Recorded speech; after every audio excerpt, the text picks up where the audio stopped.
दारू औषध नाही, विष आहे विष. बाहेर ये या व्यसनातून. व्यसनात अडकलेला माणूस आणि विहिरीत अडकलेला बेडूक हा सारखाच असतो. तो कधीच बाहेर येत नाही. व्यसनी व्हायला नाही तर निर्व्यसनी राहायला हिंमत लागते. आणि व्यसन करायचंच असेल तर तुझ्या कलेचं कर. पण जे व्यसन तुम्हाला तुमचा जीव गमवायला लावेल ते व्यसन काय कामाचं. सोड हा दारूचा नाद.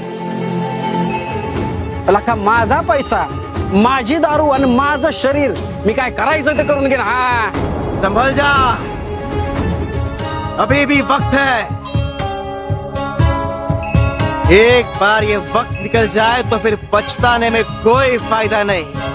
आम्ही तुम्हाला आणि तुमच्या सुखदुःखांना बांधील असतो.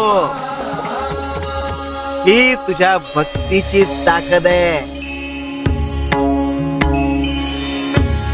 तुझ्या भक्तीचं फळ आहे. आणि चमत्कार तेव्हाच घडतो जेव्हा भक्तीत ताकद असते. जर तुमच्या भक्तीत समर्पण असेल तर ती आम्हाला कोणतीही अशक्य गोष्ट शक्य करायला भाग पाडेल.